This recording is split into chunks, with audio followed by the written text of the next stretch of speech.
Okay, welcome back. This is the next lessons on the topic of view models, on the basic view models. Okay, for this lessons I already create a repository here, and there is a lot of branch here. Yeah, on this branch we will create a simple app, push up counter app, which will be used for the demo and to show you how do we convert from a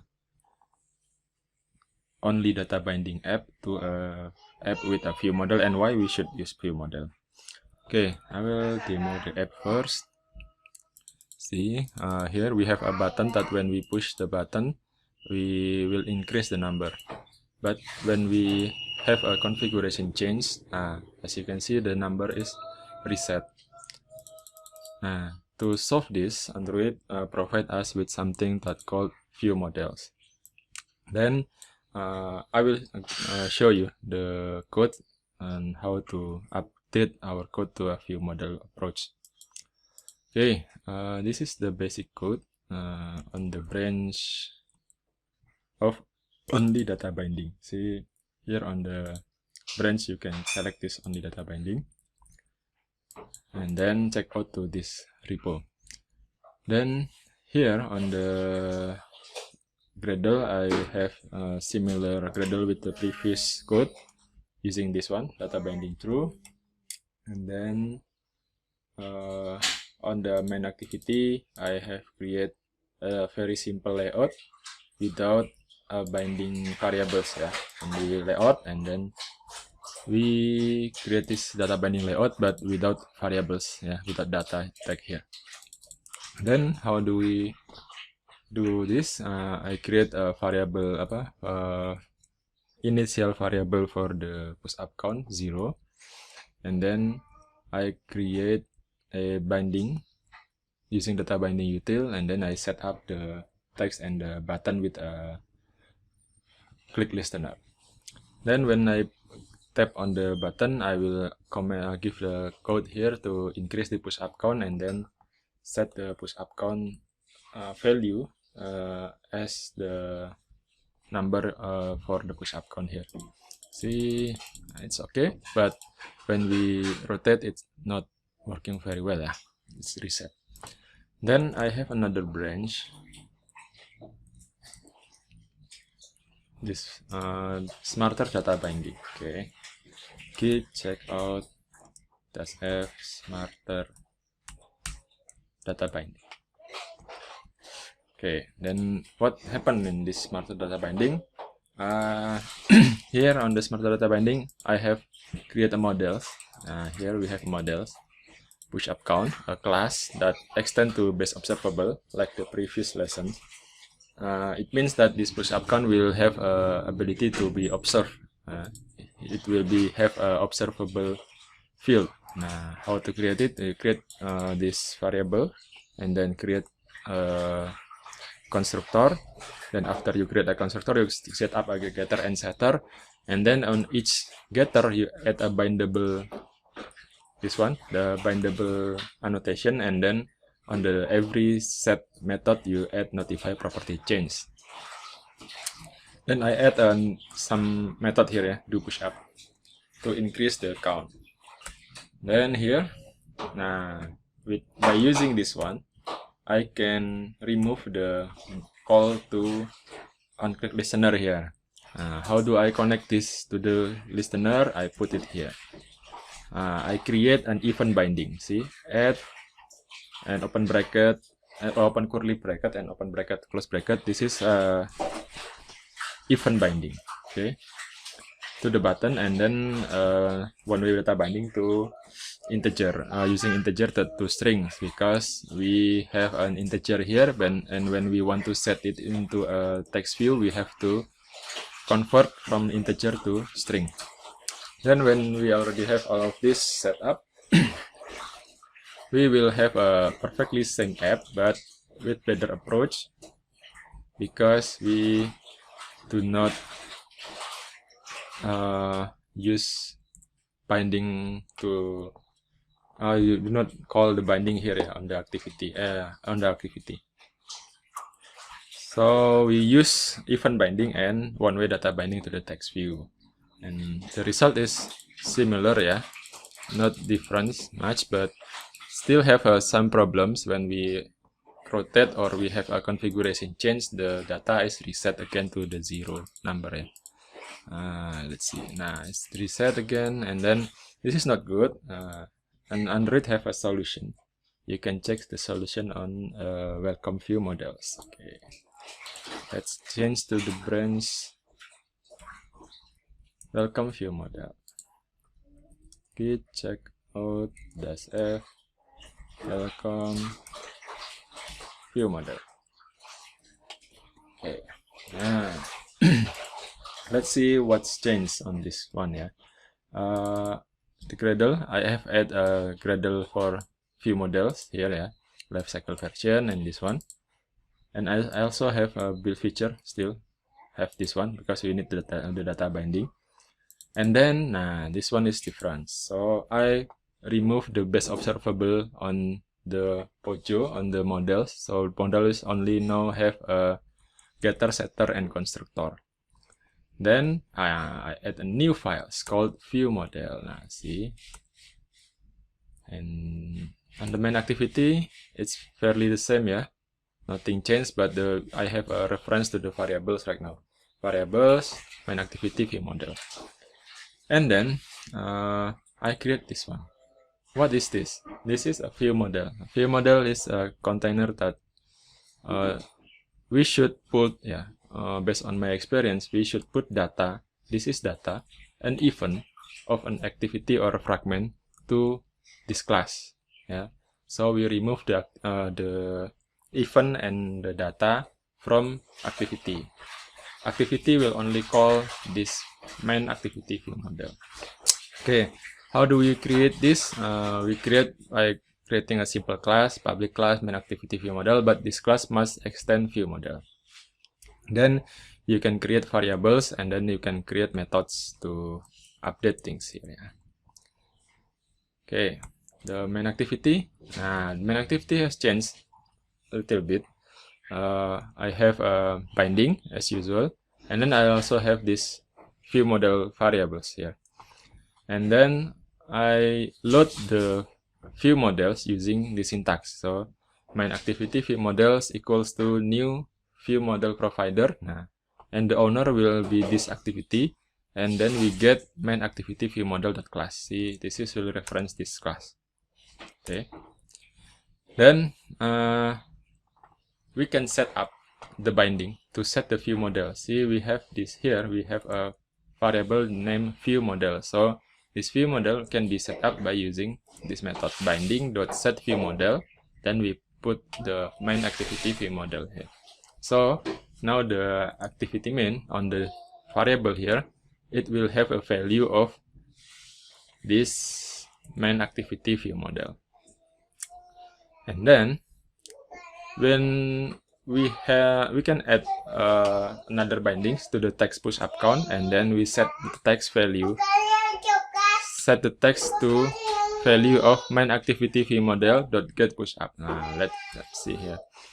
What we do when the get push up, we are returning this dot push up count. See, we are returning this push up count. As you can see, this view model is not connected to the push up count class. Yeah, this is still on integer value, integer data type. Yeah, and the value is 0. So when we set up here, we have this one.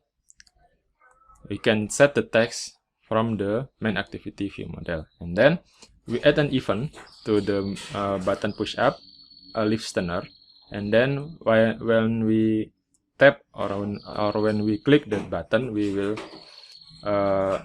call the view model and invoke the command do push up. Now when we do push up, we only do one thing here. We increase the push up count by 1, and then after we increase the push up count, we then change the value of the text push up count again to the value of the get push up. And don't forget to set the lifecycle owner to this. Okay, then we run the app.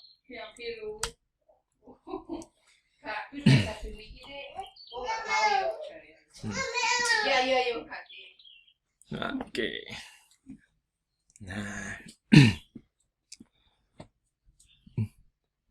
Okay, now when we have the using view model here, let's see, it's work as usual, yeah. But when we rotate, the data is still there. So that's why we are using view model. So this approach is helping us to keep the data even though there is a configuration change. It's different with only data binding, yeah. We have view models right now, so the data is saved here. View model is a lifecycle aware component. Okay. Nah, then the next step. What is the next step? We have a view model, and then I guess we are going to view model and data binding. Maybe. Let's see. I forgot.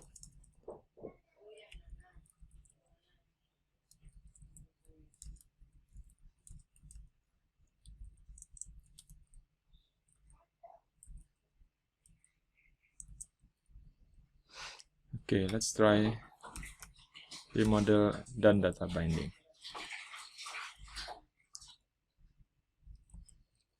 Okay, view model dan data binding. Okay. Oh, not yet. We are not going here yet. Not yet.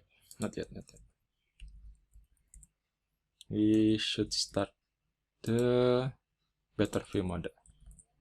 Okay. Git check out -f better view model. Okay, nah, this one. So at the previous code, we do not connecting the data. Yeah? We are do not connecting this model. Yeah, model here and the active view model here. So now on this code, we have the same, yeah, the same view models. But now the view model is connected to the push-up-count class. Nah, see here, we have a push-up-count class, and then we instantiate the push-up-count here on the view models. Then on the main activity, we are using the same code, but now we are using push-up-count. Okay. Then what is the difference? There is nothing that extremely different here, but only we do change here on the main activity view model. On the previous lesson, we use on the previous branch, yeah, we use integer here, but on this branch we are using the models, the push-up count models as the data. Okay, and let's try to run this. It will be do the same, yeah, but now the difference is we have models that connected to the view models and the view models that update the value here on the model on the activity. Okay, we rotate. Nah, it's exactly the same, yeah, but now the in background in the code we are already use the models, yeah. On the previous branch we do not use these models. Okay, then we can connect to another branch. Okay, we change to view model dan data binding. Okay, nah, this one is the correct one. Okay.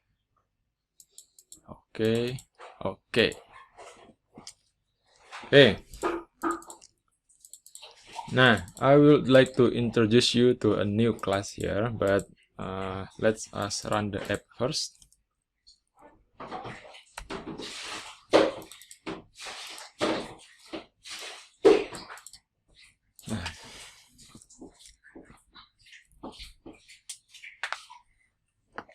As you can see that on the previous branch, our push-up count always started from 0. But if we want that the start count is from a different numbers, that's something that needs a class that called view model factory. But before we touch the view model factory, I would like to show you what I have changed here. We have a few models as usual, but now we are directly call the onClick from the XML layout. We are using event binding here, and then here we are using one-way data binding to the viewModel push-up count value.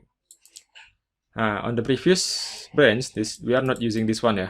The effect is on the main activity. Now we have a clean main activity. We only have to set the value of the main activity viewModels, and then set the lifecycle owner, and then we give the task for event binding to the XML, and XML will call the viewModels directly.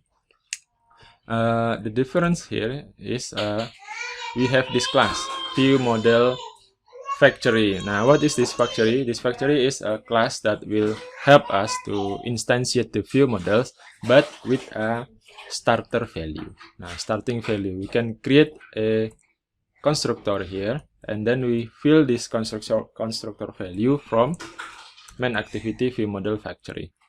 This class is not a complicated class as it seems here.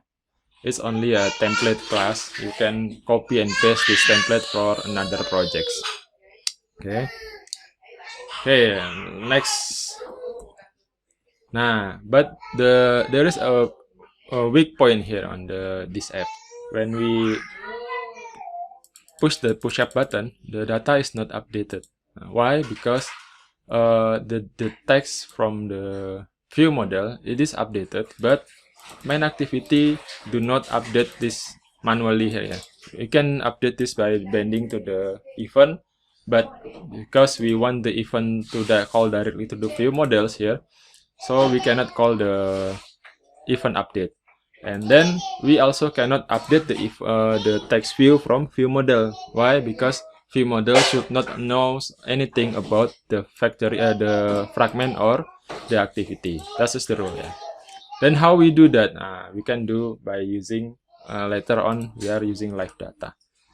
Okay, check my terminal. Oh no, we are going to check my logcat. Here. Okay, let's run the app first.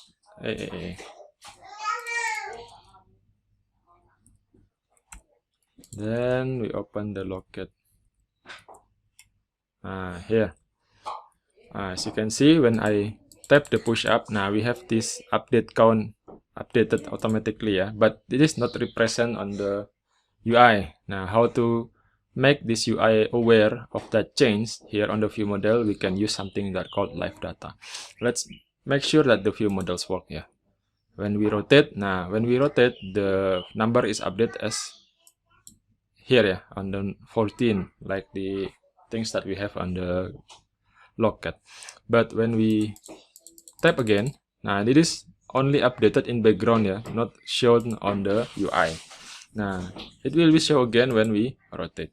That's why we need something that called live data. Now, how do we implement this live data? You can check the next branch, the last branch. Where is better viewModel? Oh yeah, I think the answer is on the next videos. Okay, so we have the data persistence using viewModels. Even there is a configuration change, but we do not get the data update automatically. That's why we need the live data. Okay, live data will be available on the next videos. Thank you for watching. Assalamualaikum warahmatullahi wabarakatuh.